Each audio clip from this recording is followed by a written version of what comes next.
안녕하세요. 경제 읽어주는 남자 김광석입니다. 2019년 경제 굉장히 불확실합니다. 제가 결정점이라고 표현했습니다. 굉장히 어두워지는 하늘의 모습이라고 비교를 해볼 수 있겠는데요. 이런 상황 하에서 우리는 어디에 투자를 해야 될까라는 생각을 해야 됩니다. 왜냐하면 위기 상황을 직면하면 그 시점이 저점이라는 것을 확인한다면 투자의 기회로서 삼을 시점이 또 될 수도 있거든요. 2019년 경제 신흥국들이 굉장히 위기 상황에 직면하는 모습입니다. 이런 상황 속에서 그 나름대로 좀 유망한 투자 신흥국들이 어디가 있을까라는 생각을 해볼 필요가 있겠는데요. 신흥국 경제를 정확히 면밀히 분석하고 전망을 함으로써 그 나라들 중에서 유망한 투자 신흥국들을 발굴해야 되고, 그럼 발굴하는 작업을 통해서 우리는 어디에 투자를 해야 되고 그 나라들이 어떤 경제적, 투자적 환경하에 있는지를 분석해 보면 그 안에서 어떻게 투자해야 되는지까지, 기업 진출해야 되는지까지 우리가 생각해 볼 수 있겠습니다. 본 강연이 어떤 유망한 투자 신흥국들이 있는지, 어떻게 투자할 수 있는지 그런 경제적인 인사이트를 줄 수 있는 그런 강연이 되기를 바라겠습니다. 감사합니다.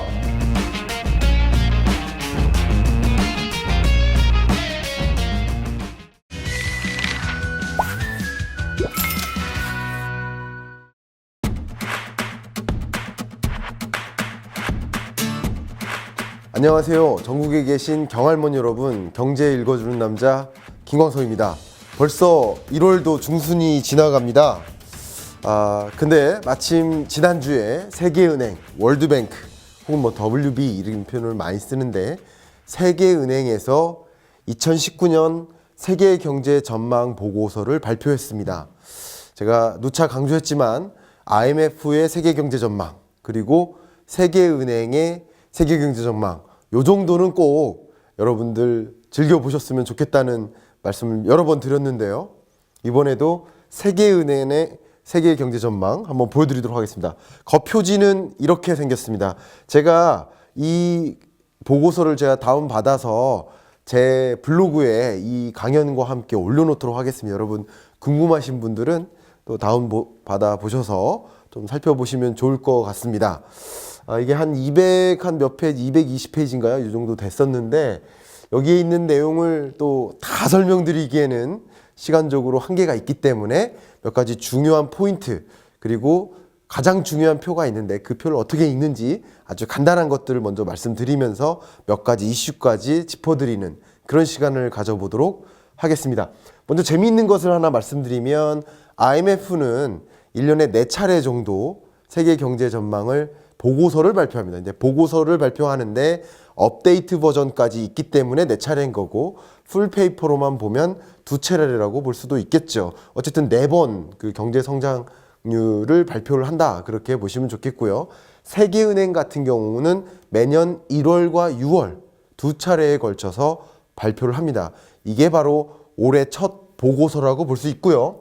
그런데 이 또 한 가지 말씀드리면, IMF의 세계 경제 전망 보고서의 제목은 월드 이코노믹 아웃룩, 그죠? 그래서 WEF라고 했었죠. 월드 이코노믹 아웃룩이라고 했었고, 그리고 세계은행의 세계 경제 전망은 보고서 제목 자체가 글로벌 이코노믹 프로스펙트.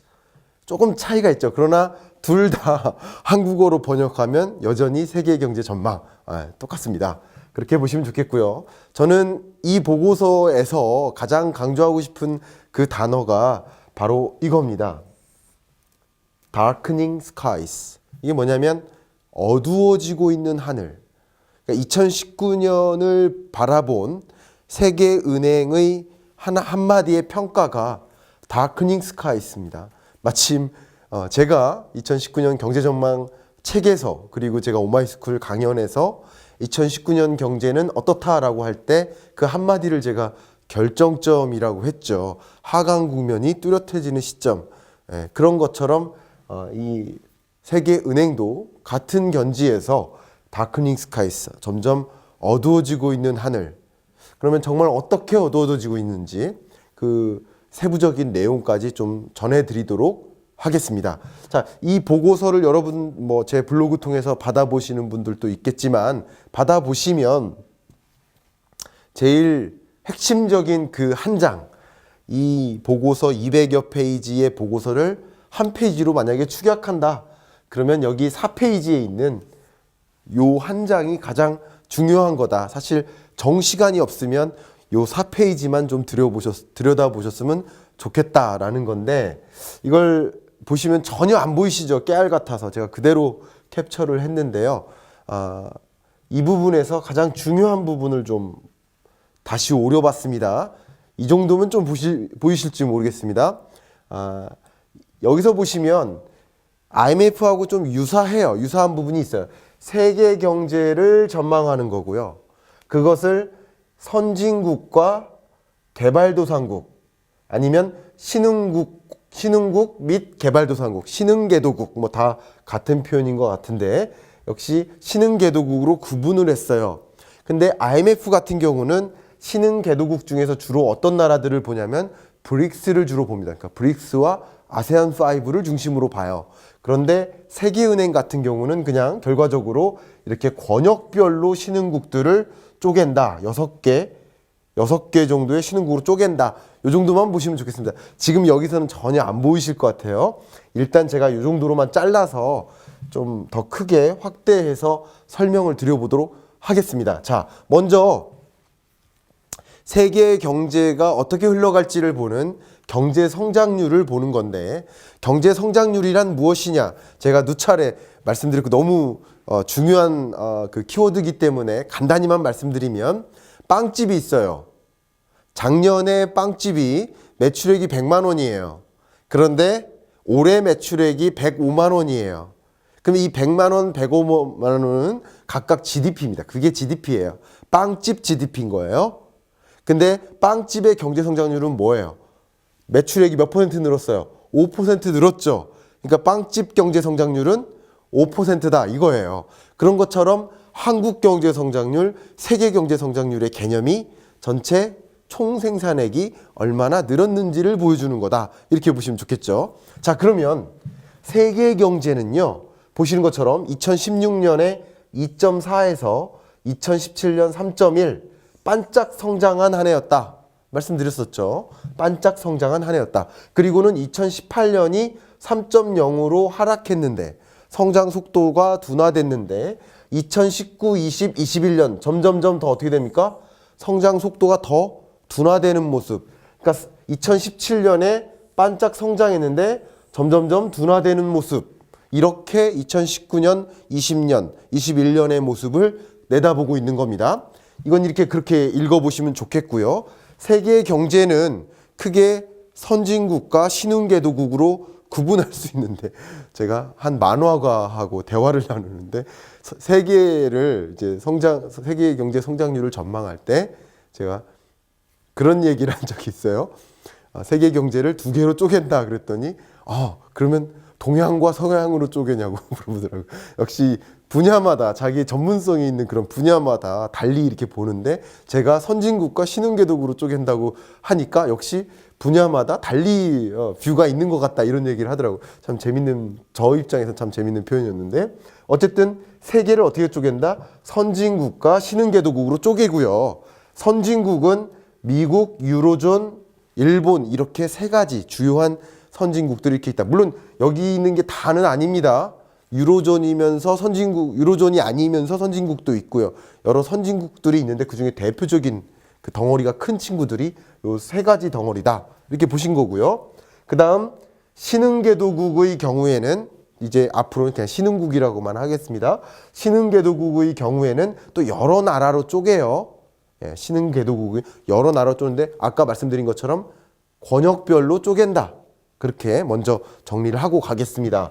그런데 보시는 것처럼 선진국 경제가 역시 2017년에 반짝 성장했다가 하강 국면이고요. 그쵸? 신흥개도국도 역시 반짝 성장했다가 하강 국면입니다. 근데 재밌는 거, 여기서 우리가 주목해야 될 것은 뭐냐면 신흥개도국의 경우에는 2019년이 저점인 것으로 세계경제 전망 보고서에 따르면 세계은행은 2019년이 저점인 것으로 보고 있는 거예요. 이런 과정 때문에 사실 오마이스쿨에 이 유료 강연을 이제 지난주에 촬영을 했는데요. 그 신흥 개도국 중에 어떤 나라들에 우리 특히 주목을 해야 되느냐. 아마 다음 주 월요일이요, 21일이었던가요? 그날 이 강연이 게시가 될 겁니다. 어떤 신흥국들에 우리가 주목을 해야 되느냐 하는 얘기를 거기에 많이 담았는데요. 필요하신 분들은 또 ETF라든가 투자 의사 결정, 기업의 이 수출 시장 다변화와 관련된 전략 의사 결정 하시는 분들은 그 강연을 또 참조하시면 좋지 않을까 의견을 드려봅니다. 어쨌든 이 영상에서 모든 걸 다 담아낼 수 없기 때문에 이 정도로만 먼저 말씀드리도록 하겠습니다. 그리고 여러분들이 이것을 읽으실 때 이 부분도 참고하라고 말씀드렸죠. IMF 세계경제전망 경남 강연 때도 그때 그렇게 말씀드렸습니다. 똑같아요. 2018년 6월 당시에도 2018년, 19년, 20년, 21년을 전망했단 말이에요. 근데 약 6개월 전이죠. 6개월 전에 전망했을 때는 몇 %라고 전망을 했는데 지금에서는 몇 %로 보느냐 이거예요. 그러니까 지금의 1월 전망치로는 세계 경제가 2.9%라고 전망을 했었는데 사실 6개월 전에는 더 높게 봤었다 이거예요. 0.1%포인트를 하향 조정했다 이거예요. 이 얘기는 뭐냐면 6개월 전만 해도 2019년 세계 경제가 3.0이다 라고 전망했던 거예요. 그랬다가 0.1%포인트를 하향 조정한 결과다 이렇게 보는 거죠. 왜 이렇게 보냐면 6개월 전만 해도 미중 무역 분쟁이라든가 미국의 기준금리 인상으로 인한 신흥개도국의 위기 뭐 이런 여러 가지 세계적인 이슈들이 있는데 그런 이슈들이 그렇게 파급 효과가 크고 그리고 그 영향이 그렇게 장기화되지 않을 것이라고 봤는데 생각했던 것보다 더 장기전이 되고 있다 이렇게 보는 거예요. 그러면서 경제 성장률 전망치를 하향 조정한 것입니다. 물론 제가 IMF에서 또 1월쯤에 세계 경제 전망 보고서를 또 발표할 텐데 그때는 또 어떻게 전망하고 하향 조정했는지 여부를 또 말씀드려 보도록 하겠습니다. 이런 것들을 IMF와 월드뱅크의 세계 경제 전망, 세계 경제를 바라보는 뷰를 같이 공감하시면 세계 경제가 정말 이런 식으로 흐르는구나 이런 것을 어느 정도 체감하실 수 있을 거라고 생각이 됩니다. 자, 이제 세계 경제 전망을 그래프로 잠깐 보도록 하겠습니다. 방금 말씀드렸던 거랑 똑같아요. 이 바그래프입니다. 바그래프가 어때요? 2017년 3.1로 반등했는데 점점점 하락합니다. 자, 물론 제가 이 강연을 찍으면서도 걱정됩니다. 이 강연은 제가 여러 차례 말씀드리지만 경제를 알지 못하는 사람, 경알못을 위한 강연입니다. 그래서 경알못 여러분들이 전혀 모르던 경제 흐름을 이런 식으로 이해할 수 있어라고 설명드리는 거예요. 제가 심오하게 세부적으로 다루는 그런 목적의 강연이 아닙니다. 그래서 별 내용이 없다고 이해하실 수도 있습니다. 별 내용이 사실 없습니다. 세계 경제 전망의 중요한 부분들을 어떻게 읽는지만 가르쳐드리는 그런 강연이라고 이해를 해 주셨으면 좋겠습니다. 그런데 제가 말씀드렸듯이 세계 경제 성장률은 반짝 성장한 이후에 완만하게 하락할 것이라고 세계은행이 바라보고 있는데 선진국의 흐름도 비슷하게 이어집니다. 그런데 신흥개도국의 경우에는 하락하다가 2019년을 저점이라고 보고 2019년 이후에는 반등할 것이라고 바라보고 있는 겁니다. 이 부분은 조금 있다가 더 자세히 살펴보도록 하겠습니다. 그럼 이 세계 경제 전망 중에 선진국들만 잠깐 쪼개보겠습니다. 앞에 말씀드렸던 것처럼 선진국 중에서 세계은행이 관심이 있는 것들은 바로 미국, 유로존, 일본 이렇게 됩니다. 미국은요 2018년 그리고 2019년 나름대로 2.5% 이상의 견실한 성장세를 유지합니다. 그러다가 미국은 2020년 제 기억에 1.7이었던 것 같아요. 1.7, 1.6, 1.5 이 정도로 나름대로 급락합니다. 2020년에. 그렇게 전망하고 있기 때문에 미국이 기준금리 인상 속도를 더디게 만든 것이다. 그 기준금리를 인상하는 것은 미국이 견실하게 성장, 회복하고 있기 때문에 금리 인상을 해도 괜찮다라고 보는 거죠. 그래서 기준금리를 정상화해 나가는 과정이라고 말씀드렸죠. 그런데 생각했던 것보다 미국 경제가 그리 좋지 않다. 특히 이것은 기존 전망입니다. 초록색. 2018년 6월에만 해도 세계은행이 미국 경제가 약 이 정도의 성장률을 보일 거라고 생각을 했는데 2% 정도, 2%대 정도의 성장률을 2020년에도 유지할 것이라고 봤는데 열어놓어 보니까 그렇지도 않네. 큰 폭의 조정이 있었던 거예요. 그러니까 미국 경제가 생각했던 것보다 더 빨리 둔화되겠구나. 미중 무역 분쟁이 장기화되면서 혹은 신흥국 위기가 다시 미국에게 역효과, 부메랑 효과를 주면서 미국 경제가 더 생각했던 것보다 더 위축되겠구나 하는 그런 전망치를 수정 전망한 겁니다. 이해가시죠? 역시 유로존도 마찬가지예요. 유로존도 기존에 전망했던 것보다 조금 더 하향 조정했고요.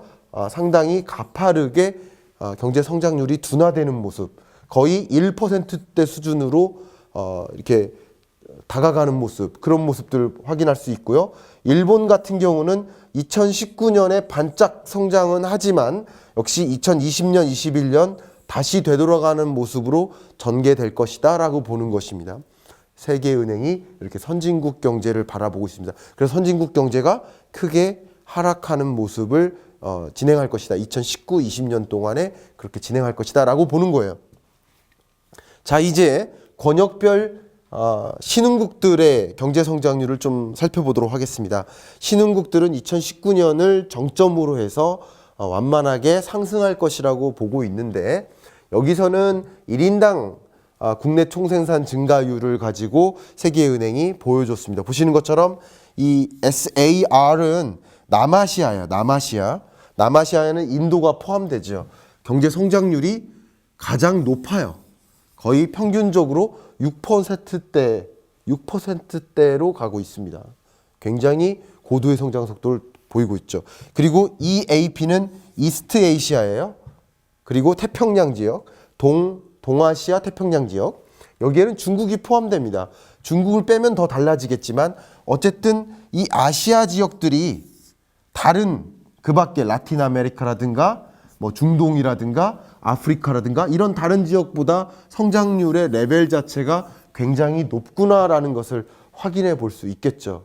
그런 관점에서 우리는 이 아시아 태평양 지역에 대한 관심을 가져야 되겠고, 물론 제가 오마이스쿨 유료 강연 내에서는 이 나라들 중에서도 특히 어떤 나라에 집중할 필요가 있다, 어떤 나라에 우리 투자 의사결정을 할 필요가 있다라는 얘기를 많이 담았지만, 어쨌든 지금 이 정도에서는 이렇게 흘러가고 있음을 제가 여러분들께 공개해 드립니다. 자, 지금부터는 세계은행이 이번 보고서를 통해서 발표했던 여러 가지 내용들이 있는데, 제가 200 몇십 페이지짜리 보고서를 다 설명드릴 수는 없으니까 한 가지 이슈만, 아마도 이번 월드뱅크가 지적한 가장 큰 이슈, 그 이슈 한 가지만 좀 설명드리고자 합니다. 그 강조한 그 이슈는 바로 미중 무역 분쟁입니다. 미중 무역 분쟁으로 인해서 미국의 평균 수입 관세 추이를 먼저 보세요. 근래만 보시면 평균 수입 관세가 어떻게 되고 있어? 점점점 낮아지고 있죠. 미국의 관세가 낮아진다는 얘기는 이게 어떤 주의예요? 자유무역주의예요. 관세를 낮춰서 나라들 간의 무역을 더 원활히 하자.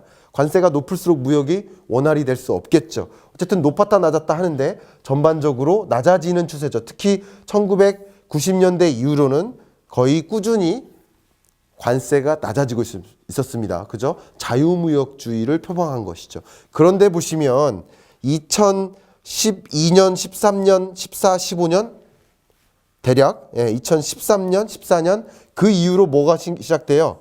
보호무역주의가 시작되는 거예요. 아주 짧은 구간이지만 이 기간 동안만 보면 보호무역주의, 그러니까 관세가 다시 높아지는 거예요. 그런데 관세가 높아지는데 2020년을 기준으로 해서 현재, 이건 19년입니다. 19년을 기준으로 해서 현재 관세가 갑자기 퀀텀 점프를 합니다. 그리고 under consideration, 지금 고려 중에 있는 관세까지 실제로 집행이 된다 라고 했을 경우에는 이렇게 된다는 거예요. 그러니까 이렇게 아니면 이렇게 퀀텀 점프한다는 거예요. 관세가 갑자기 늘어나는 거예요. 그러니까 이게 뭡니까? 보호무역주의로의 전환, 새로운 시대로의 전환이라고 설명할 수 있겠어요. 그런데 이 보호무역주의, 관세가 높아지는 이런 현상, 무역분쟁은 뭐라고 했어요? 관세전쟁이라고 말씀드렸죠. 관세전쟁인 겁니다. 근데 이 관세전쟁의 영향, 미중 무역분쟁의 영향으로 인한 경제 충격이 어디로 가느냐? 미국이냐, 중국이냐? 보면 미국과 중국만 비교해 보면 그 영향이 얼마큼이다? 중국에게 더 큰 타격을 준다.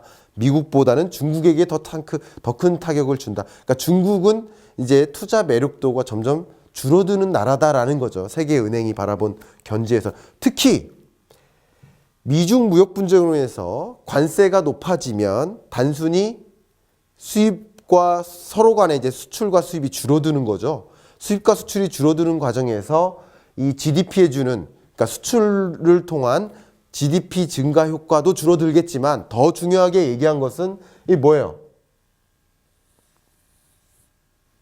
투자 효과가, 그러니까 외국인 자본이 중국에 투자되는 그 투자 효과도 줄어든다는 거예요.